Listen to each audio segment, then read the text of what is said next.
ইরানের সর্বোচ্চ নেতার পক্ষ থেকে চূড়ান্ত আল্টিমেটাম, ইসরায়েলকে সামরিক ও রাজনৈতিক সমর্থন প্রত্যাহার করলেই কেবল যুক্তরাষ্ট্রের সঙ্গে সহযোগিতা সম্ভব। গাজায় মানবিক সহায়তা ও স্থায়ী শান্তি রক্ষায় সেনা মোতায়েন। আন্তর্জাতিক শর্ত সাপেক্ষে তুরস্কের ঐতিহাসিক প্রস্তুতির ঘোষণা, আঞ্চলিক প্রতিক্রিয়ার অপেক্ষা।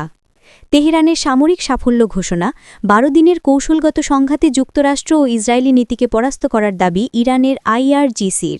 আঞ্চলিক ভূরাজনীতি ও কৌশলগত ঐক্য, ইরানকে মোকাবেলা এবং তেলের বাজার স্থিতিশীল রাখতে হোয়াইট হাউসে ট্রাম্প সৌদি যুবরাজ MBSের শীর্ষ বৈঠক। নির্ভুল এবং গুরুত্বপূর্ণ সব খবর সবার আগে জানতে এখনই সাবস্ক্রাইব করে আমাদের সঙ্গী হন। এতক্ষণ শুনছিলেন সংবাদ শিরোনাম, এখন বিস্তারিত।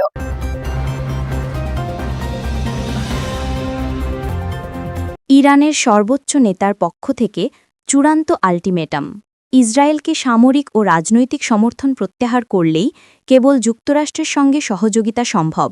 ইরানের সর্বোচ্চ নেতা আয়াতুল্লাহ আলী খামেনি সম্প্রতি এক কঠোর ভাষণে যুক্তরাষ্ট্রকে একটি স্পষ্ট এবং কার্যত অসম্ভব শর্ত দিয়েছেন। তিনি স্পষ্টভাবে জানিয়ে দিয়েছেন যে যুক্তরাষ্ট্র যতক্ষণ পর্যন্ত ইসরায়েলকে দেওয়া তাদের নিঃশর্ত সামরিক ও রাজনৈতিক সমর্থন বন্ধ না করবে, ততক্ষণ পর্যন্ত তেহরানের পক্ষ থেকে ওয়াশিংটনকে কোনো ধরনের সহযোগিতা করার প্রশ্নই ওঠে না। তার এই বক্তব্য ইরানের পররাষ্ট্র নীতির কেন্দ্রবিন্দুতে ইসরায়েল বিরোধী অবস্থানকে আরও একবার দৃঢ়ভাবে প্রতিষ্ঠা করল। খামেনি তার ভাষণে যুক্তরাষ্ট্রকে মধ্যপ্রাচ্যের সকল অস্থিতিশীলতার জন্য দায়ী করেছেন এবং ইসরায়েলকে এই অঞ্চলের ক্যান্সারাস টিউমার হিসাবে আখ্যায়িত করেছেন। খামেনি জোর দিয়ে বলেন, পারমাণবিক সমঝোতা JCPOA পুনরুজ্জীবিত করা বা অন্যান্য আঞ্চলিক নিরাপত্তা ইস্যুতে যে কোনো আলোচনার ভিত্তি তখনই তৈরি হতে পারে যখন যুক্তরাষ্ট্র তার পররাষ্ট্রনীতিতে মৌলিক পরিবর্তন আনবে এবং ইসরায়েলকে দেওয়া সমর্থন প্রত্যাহার করবে। তিনি বলেন, ইরান কখনোই এমন শক্তির সঙ্গে হাত মেলাবে না যারা ফিলিস্তিনি জনগণের উপর চলা অবিচারকে সমর্থন করে। বিশ্লেষকরা মনে করছেন, খামেনির এই আল্টিমেটাম এমন এক সময়ে এলো যখন উভয় দেশই পরোক্ষভাবে কিছু বিষয়ে কূটনৈতিক যোগাযোগ বজায় রাখার চেষ্টা করছে। তবে সর্বোচ্চ নেতার এই অনমনীয় অবস্থান প্রমাণ করে যে ইরানের কাছে ইসরায়েল বিরোধী নীতি একটি আপোষহীন আদর্শিক অবস্থান। এই শর্ত কার্যকরভাবে আলোচনার পথ রুদ্ধ করে দিয়েছে এবং আঞ্চলিক ভূরাজনৈতিক উত্তেজনাকে আরও বাড়িয়ে দিয়েছে। বিশ্বের সবচেয়ে ক্ষমতাধর ধর্মীয় নেতার রাজনৈতিক বার্তা এবং মধ্যপ্রাচ্যের সংঘাতের গতিপথ নিয়ে আমাদের বিশেষ প্রতিবেদনগুলি দেখতে এখনই চ্যানেলটি সাবস্ক্রাইব করুন।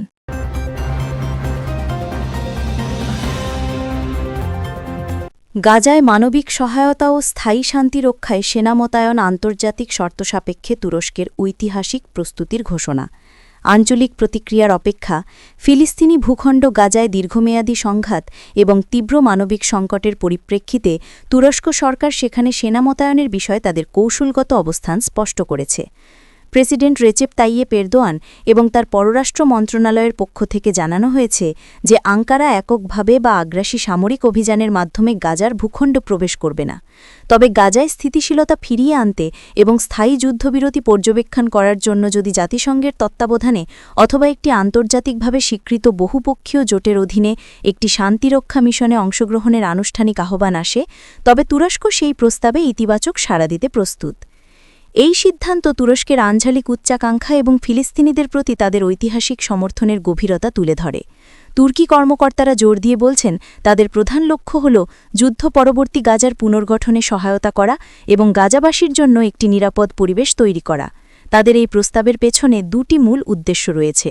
প্রথমত, গাজায় একটি শক্তিশালী মানবিক করিডোর নিশ্চিত করা এবং দ্বিতীয়ত, ভবিষ্যতে ফিলিস্তিনিদের নিজস্ব শাসন প্রতিষ্ঠা প্রক্রিয়ায় সাহায্য করা। তুরস্কের এই পদক্ষেপ আঞ্চলিক রাজনীতিতে এক নতুন মাত্রা যোগ করেছে। ইসরায়েল এবং মিশর, যারা গাজাকে ঘিরে রেখেছে, তারা তুরস্কের সামরিক উপস্থিতিকে সন্দেহের চোখে দেখছে। ইসরায়েল আনুষ্ঠানিকভাবে জানিয়েছে তারা যে কোনো বিদেশি সামরিক উপস্থিতি যা তাদের নিরাপত্তা স্বার্থের পরিপন্থী তা মেনে নেবে না। অন্যদিকে মিশর ও আঞ্চলিক আরব দেশগুলো বিষয়টি নিয়ে বিভক্ত। এরদোয়ান প্রশাসন আন্তর্জাতিকভাবে এই সেনা মোতায়েনের ন্যায্যতা প্রমাণ করার জন্য জোর চেষ্টা চালাচ্ছে এবং জাতিসংঘ নিরাপত্তা পরিষদের সদস্য রাষ্ট্রগুলোর সঙ্গে যোগাযোগ রক্ষা করছে। আঙ্কারা স্পষ্ট করেছে তারা একটি দীর্ঘমেয়াদী সমাধানের অংশ হতে চায় যেখানে গাজার ভবিষ্যৎ ফিলিস্তিনিদের হাতেই থাকবে। এই পরিস্থিতিতে তুরস্কের সামরিক উপস্থিতি কেবল শান্তিরক্ষার উদ্যোগ নয়, এটি মধ্যপ্রাচ্যের ক্ষমতার ভারসাম্যে একটি বড় পরিবর্তন আনার সম্ভাবনা রাখে।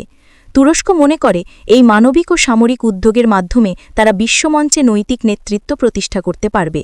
আন্তর্জাতিক কূটনৈতিক চাল, বৈশ্বিক ক্ষমতা কাঠামো এবং তুরস্কের আঞ্চলিক প্রভাবের সব খুঁটিনাটি জানতে এখনই আমাদের চ্যানেলে সাবস্ক্রাইব করে বেল আইকনটি টিপে দিন।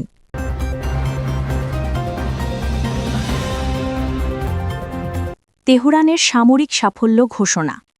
12 দিনের কৌশলগত সংঘাতে যুক্তরাষ্ট্র ও ইসরায়েলি নীতিকে পরাস্ত করার দাবি। ইরানের বিপ্লবী গার্ড কর্পস অর্থাৎ ইরানের বিপ্লবী গার্ড কর্পস আইআরজিসির একজন উচ্চপদস্থ কমান্ডার সম্প্রতি এক অভ্যন্তরীণ সামরিক বক্তৃতায় দাবি করেছেন যে ইরান একটি নির্দিষ্ট 12 দিনের কৌশলগত যুদ্ধে সফলভাবে যুক্তরাষ্ট্র ও ইসরায়েল উভয়কেই পরাজিত করেছে।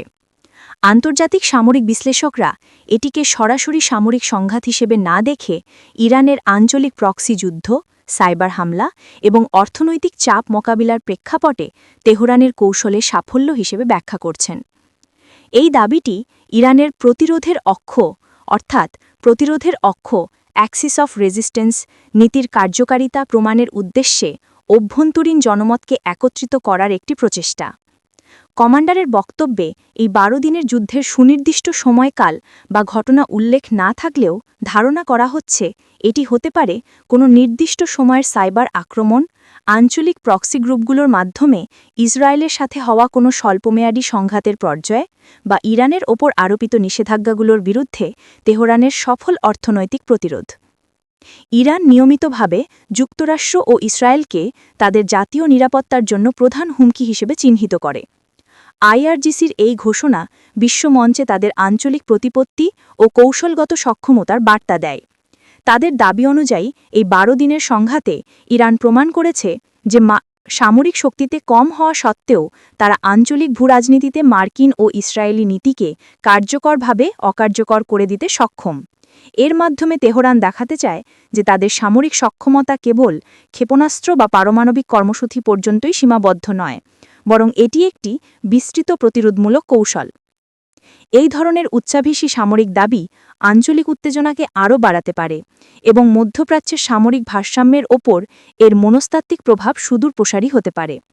যুক্তরাষ্ট্র ও ইসরায়েলের পক্ষ থেকে তাৎক্ষণিকভাবে এই দাবির কোনো আনুষ্ঠানিক প্রতিক্রিয়া না এলেও তাদের নীতিনির্ধারকরা ইরানের এই প্রচারণাকে গুরুত্বের সঙ্গে নিচ্ছেন। মধ্যপ্রাচ্যে সামরিক কৌশল, পারমাণবিক দ্বন্দ্ব এবং ইরান ইসরায়েল মার্কিন সম্পর্কের গোপন বিশ্লেষণগুলি সবার আগে পেতে আমাদের চ্যানেলটি সাবস্ক্রাইব করুন এবং আপনার বন্ধুদের সাথে শেয়ার করুন।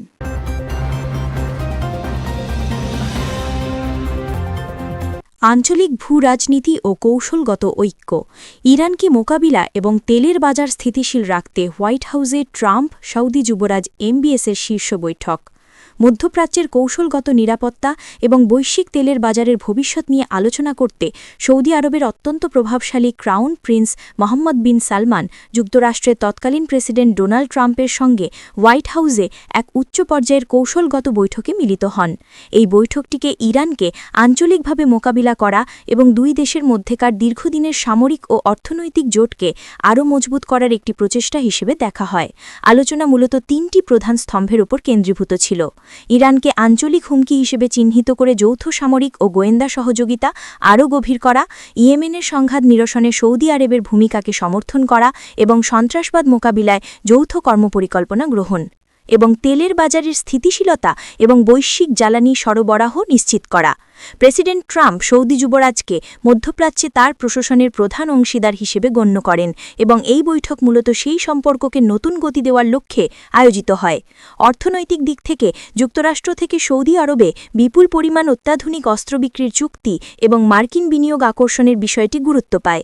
এই বৈঠক আঞ্চলিক রাজনীতিতে সৌদি আরবের কেন্দ্রীয় অবস্থানকে সুদৃঢ় করেছে এবং ইসরায়েলের সঙ্গে সম্পর্ক স্বাভাবিক করার প্রক্রিয়াকে আরও এগিয়ে নিতে সাহায্য করেছে।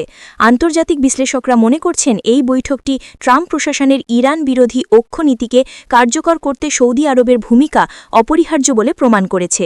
উভয় নেতা বৈঠক শেষে এক যৌথ বিবৃতিতে সন্ত্রাসবাদ মোকাবিলা এবং অর্থনৈতিক সহযোগিতা বৃদ্ধির অঙ্গীকার করেন। বিশ্ব নেতাদের কৌশল, আন্তর্জাতিক জোট এবং ভূ-রাজনৈতিক ক্ষমতার খেলা সম্পর্কে বিস্তারিত জানতে আমাদের চ্যানেলটি সাবস্ক্রাইব করে লাইভ আপডেটগুলি মিস করবেন না।